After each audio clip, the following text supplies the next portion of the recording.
ನಮಸ್ಕಾರ, ನ್ಯೂಸ್ 26ಗೆ ಸ್ವಾಗತ. ಮತ್ತು ರಾಜ್ಯದ ಕಾವೇರಿ ಜಲ ಪ್ರದೇಶದ ರೈತರಿಗೆ ಅನುಕೂಲ ಆಗಬೇಕು ಅಂತ ಹೇಳಿ ಆ ಮೇಕೆದಾಟು ಯೋಜನೆ ಆಗಬೇಕು ಅಂತ ಹೇಳಿ ಸಂಗಮದಿಂದ ಬೆಂಗಳೂರುವರೆಗೂ ಪಾದಯಾತ್ರೆಯನ್ನು ಮಾಡಿತು. ಈಗ ನೀರಾವರಿ ಇಲಾಖೆಯ ಜವಾಬ್ದಾರಿಯನ್ನು ತೆಗೆದುಕೊಂಡಿದ್ದೇನೆ. ಆ ನೀರಾವರಿ ಇಲಾಖೆಯ ಜವಾಬ್ದಾರಿಯನ್ನು ತೆಗೆದುಕೊಂಡಿರೋದು ಈ ಬೆಂಗಳೂರು ಜನತೆಗೆ ನೀರನ್ನು ಕೊಡಬೇಕು.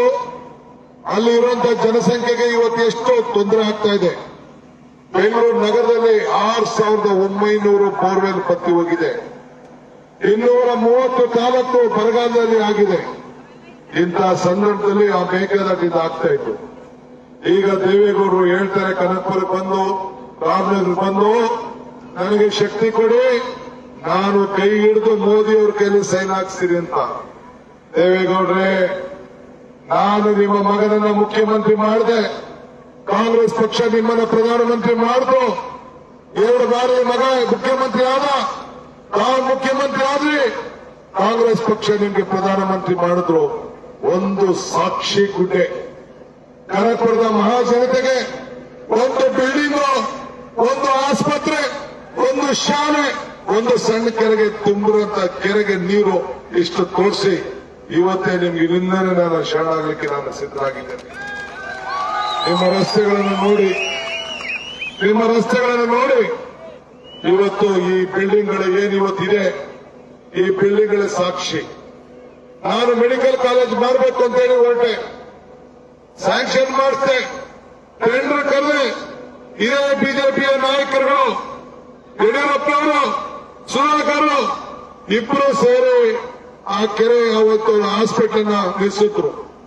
ಪ್ರೇಮಚಂದ್ ಸಾಗರ್ ಅಂತ ಮಾತಾಡಿದೆ, ನೀನು ಖಾಸಗಿ ಆಸ್ಪತ್ರೆ ಕಟ್ಟಬೇಕು, ಮೆಡಿಕಲ್ ಕಾಲೇಜಲ್ಲಿ ಬರಲಿ, ನನಗೆ ಸಂಪೂರ್ಣವಂತ ಸಹಕಾರ ಇದೆ ಅಂತ ಹೇಳಿ ನಾನು ಸ್ಯಾಂಕ್ಷನ್ ಮಾಡಿಕೊಟ್ಟೆ. ಯಾರಿಗೋಸ್ಕರ? ನಮ್ಮ ತಾಲೂಕಿನ ಮಹಾಜನತೆಗೋಸ್ಕರ. ಇನ್ನೊಂದು ತಾವು ಯೋಚನೆ ಮಾಡಬೇಡಿ, ಇವತ್ತು ಡಿ ಕೆ ಸುರೇಶ್ ಅವರು ಯಾವಾಗ ಯಡಿಯೂರಪ್ಪ ಸುಧಾಕರ್ ಇಬ್ರು ಸೇರಿ ವಜಾ ಮಾಡಿ ಚಿಕ್ಕಬಳ್ಳಾಪುರ ತೆಗೆದುಕೊಂಡೋದ್ರು, ಆವತ್ತೇ ನಾವು ಸಂಕಲ್ಪ ಮಾಡ್ದು. ಆ ತಾಯಿ ಸುಧಾಮೂರ್ತಿಗೆ ಹೋಗಿ ಮಾತಾಡ್ದು, ಇನ್ಫೋಸಿಸ್ಗೆ ನಮ್ಮ ಹೆಣ್ಮಕ್ಳಿಗೆ ಅನುಕೂಲ ಆಗ್ಬೇಕು, ಇಲ್ಲೊಂದು ತಾಯಿ ಮಗು ಹಾಸ್ಪಿಟಲ್ ಬೇಕು ಅಂತೇಳಿ 50 ಕೋಟಿ ರೂಪಾಯಿ ವೆಚ್ಚದ ಇಂಥ ಒಂದು ದೊಡ್ಡ ಆಸ್ಪತ್ರೆಯನ್ನು ಇವತ್ತು ನಮ್ಮ ತಾಲೂಕಿನ ತಾಯಿಂದಿರಿಗೋಸ್ಕರ ಇವತ್ತು ಕಟ್ಟಿದ್ದೇವೆ. ಈ ಬಿಲ್ಡಿಂಗ್ ಇಲ್ಲಿ ಸಾಕ್ಷಿಯಾಗಿದೆ. ಇದು ಒಂದೇ ಅಲ್ಲ, ಈಗಾಗಲೇ ಕನಕಪುರ ತಾಲೂಕಿನಲ್ಲಿ 8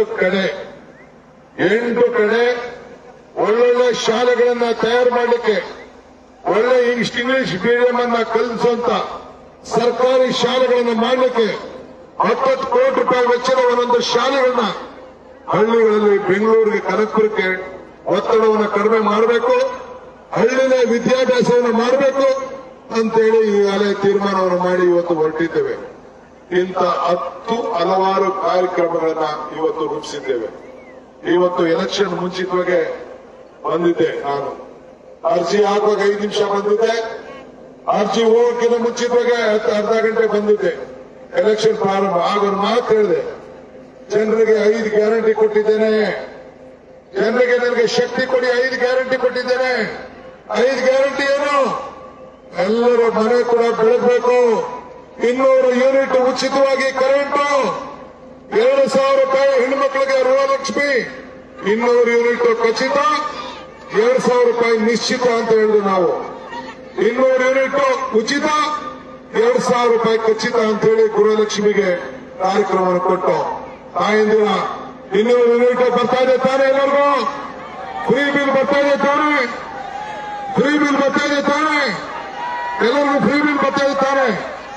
ಎಲ್ಲ ತಾಯಂದಿರಿಗೆ ಅಮ್ಮ 2,000 ರೂಪಾಯಿ ಬರ್ತಾ ಇದೆ ತಾನೆ, ಬರ್ತಾ ಇದೆ. ಕೈ ಎತ್ತಿ, ಹೆಣ್ಮಕ್ಳು ಕೈ ಎತ್ತಿ. ತಾಯಂದಿರು ನಿಮ್ಗೆ ನಿಮ್ ಹೆಂಗಸರು ಬರ್ತಾ ಇಲ್ವ? ಎತ್ತಿ ಮತ್ತೆ ಕೈ ನೀವು. ಇವ್ರಿಗೆ ನಾನು ಹೇಳಿದೆ, ನಿಮ್ಮ ಮೇಲೆ ನಂಬಿಕೆ ಇಲ್ಲ, ಹೆಂಗಸರುಗಳ ಬಗ್ಗೆ ನಂಬಿಕೆ, ನಿಮ್ಗೇನಾದ್ರು ಕೊಟ್ರೆ ಬೇರೆ ಎಣ್ಣೆಗಲ್ಲ ನಿಮ್ಮ ಎಣ್ಣೆ ಹೊಂಟೋಗ್ತೀರಿ ಅಂತ ಅಂದ್ಬಿಟ್ಟು, ಅದಕ್ಕೆ ಇವರೆಲ್ಲ ನನ್ನ ಮೇಲೆ ಕೋಪ. ಆಮೇಲೆ ಎಲ್ಲ ಜಗಳ ಮಾಡ್ತಾವ್ರು ಬಂದ ನಂತರ ಹೆಣ್ಮಕ್ಳಿಗೆಲ್ಲ ಫ್ರೀಯಾಗಿ ಮಾಡ್ಬಿಟ್ರೆ ಎಲ್ಲ ಬಸ್ಸಲ್ಲಿ ಕೂತ್ಕೋತಾವ್ರೆ, ನಮ್ಗೆ ಬಸ್ಸಲ್ಲೇ ಜಾಗ ಇಲ್ಲ ಅಂದ್ಬಿಟ್ಟು ನನ್ನ ಮಗಳೆಲ್ಲ ಎಲೆಕ್ಷನ್ ಕೇಳಕ್ ಹೋಗಿರುತ್ತೆ, ಎಲ್ಲ ಫ್ರೆಂಡ್ಸ್ ಎಲ್ಲ ಜಗಳ ಮಾಡ್ತಿದ್ದಾರಂತೆ. ಏನ್ರಿ ಆ ತಾಯಂದಿರು ಇರ್ಲಿ, ಇನ್ನ 100 ರೂಪಾಯಿ ಸಾಕ್ತಾ ಇದ್ದೀನಿ, ಇನ್ನ 100 ರೂಪಾಯಿ ಸಾಕ್ತಾ ಇದ್ದೀನಿ. ಎಲ್ಲ ದುಡ್ಡಿಗೆ ಬಳಸ್ಕೊಳ್ಳೋದು ಅವೆಲ್ಲ ಬೇಡ. ಆಮೇಲೆ ಅದು 100 ಬಸ್ ಎಕ್ಸ್ಟ್ರಾ ಹಾಕ್ಸ್ತಾ ಇದ್ದೀನಿ, ತಲೆ ಕೆಡಿಸ್ಕೋಬೇಡಿ. ಮೊನ್ನೆ ತಾನೇ ರಾಮನಗರದಲ್ಲಿ ಉದ್ಘಾಟನೆ ಮಾಡಿದ್ದೇನೆ. ತಮ್ಗೆ ನಾನು ಕೇಳೋದು ಇಷ್ಟೇ, ಇವತ್ತು ಕರ್ನಾಟಕ ರಾಜ್ಯದಲ್ಲಿ ನಿಮ್ಮ ಶಾಸಕ ಡಿ.ಕೆ. ಶಿವಕುಮಾರ್, ಡಿ.ಕೆ. ಸುರೇಶ್ ಇಬ್ರು ಸೇರಿ ನಿಮ್ಗೆ ಗೌರವ ಬರೋ ರೀತಿಯಲ್ಲಿ ನಾವು ನಡ್ಕೊಳ್ತಾ ಇದೀವಾ ಇಲ್ವಾ ಇಷ್ಟೇಳಿ. ನಿಮ್ಗೇನಾದ್ರು ಕೆಟ್ಟ ಹೆಸರು ತಂದಿದೀವಾ? ಈಗ ಕುಮಾರಸ್ವಾಮಿ ಏನು ಎಲ್ಲ ನಾವು ಈ ಗೃಹ ಜ್ಯೋತಿ, ಗೃಹಲಕ್ಷ್ಮಿ, ಅನ್ನಭಾಗ್ಯ, ಶಕ್ತಿ ಈ 5 ಗ್ಯಾರಂಟಿಗಳನ್ನು ತಂದು ಹೆಣ್ಮಕ್ಳೆಲ್ಲ ದಾರಿ ತಪ್ಪಿಟ್ರು ಅಂತ ಹೇಳ್ದ. ಯಾರು ದಾರಿ ತಪ್ಪಿದ್ರೇನ್ರಿ? ತಾಯಿ ಯಾರು ದಾರಿ ತಪ್ಪಿದ್ರೇನವ? ದಾರಿ ತಪ್ಪಿದ್ರೇನ್ರಿ? ಯಾರು ತಪ್ಪಿದ್ರೇನ್ರಿ? ಇದಕ್ಕೆ ಹೇಳ್ಬೇಕು. ಯಾರಿಗೆ ಹೇಳ್ಬೇಕು? 26ನೇ ತಾರೀಕು ನೀವು ಕುಮಾರಸ್ವಾಮಿ ಧರ್ಮಪತ್ನಿ ಅನಿತನ ಸೋಲಿಸಿದ್ರಿ, ದೇವೇಗೌಡರು ಸೋಲಿಸಿದ್ರಿ. ಕನಕಪುರದಲ್ಲಿ ನನ್ನ ಮೇಲೆ ಕುಮಾರಸ್ವಾಮಿ ಸೋತ. ಇವತ್ತು ದಳ ಬೇಡ ಚಿಕ್ಕಪ್ಪ, ನಿನ್ನ ದಳ ಬಿಟ್ಬಿಟ್ಟು ಈಗ ಕಮಲ ಹಿಡ್ಕೊಂಡ್ಬಿಟ್ಟಿದ್ದಾರೆ. ದಳದ ಕಾರ್ಯಕರ್ತರಿಗೆ ಹೇಳ್ತಾ ಇದ್ದೀನಿ, ಇವತ್ತು ನಾರಾಯಣಗೌಡರು, ನಮ್ಮ ವಿಶ್ವನಾಥ್, ಪಿ.ಜೆ.ಆರ್. ಸಿಂಧ್ಯಾ ಇವರೆಲ್ಲ ದಡ್ರು, ಇವರೆಲ್ಲ ಎಲೆಕ್ಷನ್ ನಿಂತಿದ್ದವರು. ಇವತ್ತು ಅವರು ಕೂಡ ಬುದ್ಧಿವಂತರಾಗಿ ಡಿ.ಕೆ. ಶಿವಕುಮಾರಿಂದ ಮಾತ್ರ ಸಾಧ್ಯ, ಸುರೇಶ್ ಇಂದ ಇದ್ರೆ ಮಾತ್ರ ಸಾಧ್ಯ ಅಂತೇಳಿ ಅವರೆಲ್ಲ ಇವತ್ತು ನನ್ನ ಬೆಂಬಲಕ್ಕೆ ಇವತ್ತು ನಿಂತಿದ್ದಾರೆ. ಇವತ್ತು ತಮ್ಮ ಕೇಳೋದು ಇಷ್ಟೇ, ಇನ್ನ ಟೈಮ್ ಇದೆ, ತೊಂದರೆ ಇಲ್ಲ, 7 ನಿಮಿಷ ಇದೆ. ಇವತ್ತು ತಮ್ಗೆ ಯೋಚನೆ ಮಾಡಬೇಡಿ. ಇವತ್ತು ಎಲ್ಲ ಹಿರಿಯರಿದ್ದಾರೆ. ನಾನು ಎಲ್ಲ ಮುಖಂಡಗಳಿಗೆ ಪಕ್ಷ ಭೇದ ಮರೆತು ಬಿಜೆಪಿ ಕಾರ್ಯಕರ್ತರಿಗೆ ಮನವಿ ಮಾಡ್ಕೊಳ್ತಾ ಇದ್ದೇನೆ. ತಾಯಂದಿರ ದಳದ ಕಾರ್ಯಕರ್ತರಿಗೆ ಮನವಿ ಮಾಡ್ಕೊಳ್ತೀವಿ. ನಿಮ್ಮ ಪಕ್ಕದ ಮನೆಯಲ್ಲಿ ಬಿಜೆಪಿಗೆ ಕೆಲಸ ಮಾಡ್ತಾ ಇರೋ ಹೇಳ್ಬೇಕು ನೀವು. ಡಿ.ಕೆ. ಶಿವಕುಮಾರ್ 2000 ಬರ್ತಾ ಇದೆ, ಫ್ರೀ ಬಸ್ ಓಡಾಡ್ತಾ ಇದ್ದೀರಿ, ಫ್ರೀ ಕರೆಂಟ್ ಬರ್ತಾ ಇದ್ದಾರೆ.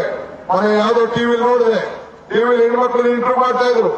ಇಂಟರ್ವ್ಯೂ ಮಾಡ್ತಾ ಇರ್ಬೇಕಾದ್ರೆ ಕೇಳಿದ್ರು, ಅವ್ರು ಯಾರೋ ಎಲ್ಲ ನಾವು ಡಿ.ಕೆ.ಗೆ ಹಾಕ್ತೀವಿ, ಕಾಂಗ್ರೆಸ್ ಹಾಕ್ತೀವಿ ಅಂತಿದ್ರು. ಅವ್ರು ಯಾರೋ ಒಂದು ಹೆಣ್ಮಕ್ಳು ಮಾತ್ರ ನಾನು ಮೋದಿ ಅಂದ್ರು. ಹಾಗಾದ್ರೆ ಬಸ್ಸಿಂದ ಕೆಳಗಡೆ ಇಡು ಅಂತ ಆಯ್ತು ಅವರು. ಬಸ್ಸಿಂದ ಕೆಳಗಡೆ ಇದ್ದು ಅಷ್ಟು ಛಲ ನಮ್ಮ ತಾಲೂಕಿನ ಮಹಾಜನತೆಗಿದೆ. ಇಷ್ಟೇ ಸಾಕು ನನಗೆ. ನೀವೆಲ್ಲ ಸೇರಿ ಎಲೆಕ್ಷನ್ ಮಾಡಿಸ್ಬೇಕು.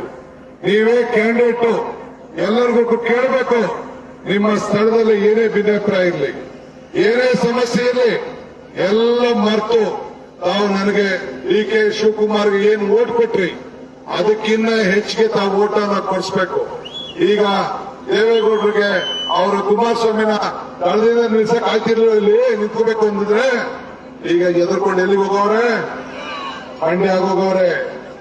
ಮಂಡ್ಯದಲ್ಲಿ ಮೊಮ್ಮಗ, ಹಾಸನದಲ್ಲಿ ಮೊಮ್ಮಗ, ಮಂಡ್ಯದಲ್ಲಿ ಮಗ, ಇಲ್ಲಿ ಅಳಿಯ.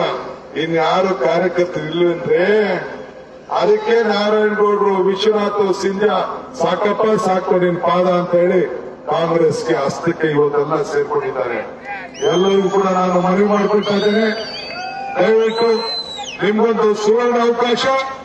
ಇನ್ನ ಅನೇಕ ಕೆಲಸಗಳಿದೆ. ನಾನು ನುಡಿದಂತೆ ನಡೀತೀನಿ, ನಿಮ್ಮ ಗೌರವವನ್ನು ಕಾಪಾಡ್ತೀನಿ. ಡಿ.ಕೆ. ಸುರೇಶ್ ಇಡೀ ರಾಜ್ಯಕ್ಕೆ ಅತಿ ಉತ್ತಮವಾದಂತಹ ಸಂಸತ್ ಸದಸ್ಯ ಅನ್ನೋ ಒಂದು ಹೆಸರನ್ನು ಪಡ್ಕೊಂಡಿದ್ದಾರೆ. ಅಂದ್ರೆ ನಮ್ಮ ಹಕ್ಕು, ನಮ್ಮ ತೆರಿಗೆ ಹೋರಾಟಕ್ಕೆ ಕೋರ್ಟ್ ಕೂಡ ಹೇಳಿದೆ. ಡಿ.ಕೆ. ಶಿವಕುಮಾರ್ ಹೇಳದ ಮಾತು, ಡಿ.ಕೆ. ಸುರೇಶ್ ಹೇಳದ ಮಾತು ಕೋರ್ಟ್ ಕೂಡ ಮನ್ನಣೆಯನ್ನು ಕೊಟ್ಟಿದೆ. ಅದಕ್ಕೆ ಇವತ್ತು ಕೋರ್ಟ್ ಕೂಡ ನಾನು ಸಾಷ್ಟಾಂಗ ನಮಸ್ಕಾರಗಳನ್ನು ಹೇಳ್ತಾ ಇದ್ದೇನೆ. ನಿಮ್ಮ ಶಕ್ತಿ ಈ ದೇಶಕ್ಕೆ ಶಕ್ತಿ. ನೀವು ಕೊಟ್ಟಂತಹ ಶಕ್ತಿಯಿಂದ ಇಡೀ ರಾಜ್ಯಕ್ಕೆ ಇವತ್ತು ನಾವು ಸೇವೆಯನ್ನು ಮಾಡುವಂತ ಅವಕಾಶ ನೀವೆಲ್ಲ ನನ್ನ ತಾಯಿಯರು ಮಾಡಿಕೊಟ್ಟಿದ್ದೀರಿ. ಇದಾಗಿತ್ತು ಲೇಟೆಸ್ಟ್ ಅಪ್ಡೇಟ್ಸ್. ಇನ್ನಷ್ಟು ಸುದ್ದಿಗಾಗಿ ನೋಡ್ತಾ ಇರಿ News 26 ಕನ್ನಡ. ನಾವು ನಿಮ್ಮೊಂದಿಗೆ.